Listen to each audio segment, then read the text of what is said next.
ফুলগাজী হবে সিঙ্গাপুর, পানির নিচে গনিয়ামোড়া দৌলতপুর। আরও আছে সাহাপাড়া বৈরাগপুর, নীলক্ষী গোসাইপুর। দ্বিতীয়বারের মতো ফুলগাজীতে আবারও বন্যা।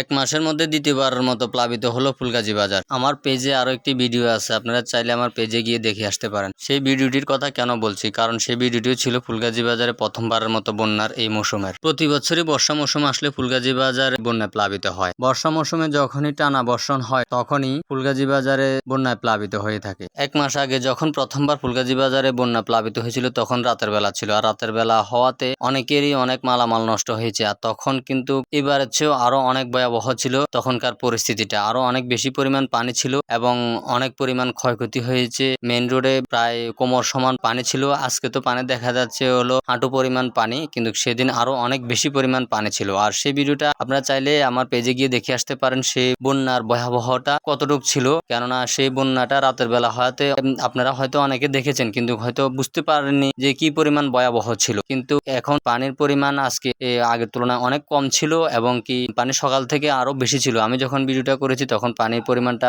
অনেকাংশে কমে গিয়েছে। এখন পানি কমলেও হয়তো পরবর্তীতে পানি আরো বাড়তে পারে, কেননা বৃষ্টি কিন্তু থেমে নেই। বৃষ্টি মুষলধারে বৃষ্টি হচ্ছে, অনেক পরিমাণ বৃষ্টি হচ্ছে, আর বৃষ্টির পরিমাণটা অনেক বেশি, যার কারণে পানি যদিও কিছুটা কমে থাকে পরবর্তীতে পানি কিন্তু হয়তো আরো বাড়তে পারে। এবং বলা যায় না রাতের বেলায় কোনো আগের মতো হয় কিনা, আগের মতো আবার যদি পানি বেড়ে যায় তাহলে কিন্তু ব্যবসায়ীদের অবস্থা কি যে হবে সেটা একমাত্র উপরওয়ালাই ভালো জানে। বর্ষাকাল বৃষ্টি হবে এটাই স্বাভাবিক, কিন্তু বৃষ্টিটা আমাদের জন্য সমস্যা না, আমাদের জন্য সমস্যা হচ্ছে হলো মুহুরী নদী। কেননা ফুলগাজী বাজারের একদম দিয়েই মুহুরী নদীটা গিয়েছে। আর মুহুরী নদীও সমস্যা না, সবচেয়ে বড় সমস্যা হচ্ছে ইন্ডিয়াতে উজানের পানি। সেখানে যত বেশি পরিমাণ বৃষ্টি হয় আমাদের এখানে সেই পানিগুলো আমাদের সবচেয়ে বড় ক্ষতি করে থাকে। যার কারণ মুহুরী নদী প্রশস্ততা আগের চেয়ে অনেক কমে গেছে এবং কি আগেও ছিল কম, কিন্তু যখন ইন্ডিয়াতে উজানের পানি বৃষ্টি হয় সেখান থেকে পানিগুলা যখন মুহুরী নদী দিয়ে চাপ দেয় তখন মুহুরী নদী দিয়ে গেলে পানিগুলা সরে একদম ক্লিয়ার ভাবে যেতে পারে না, বাধাগ্রস্ত হয় বা বাধা পড়ে। মুহুরী নদী সংকুচিত হয়ে যাওয়াতে মুহুরী নদী দিয়ে পানির স্রোত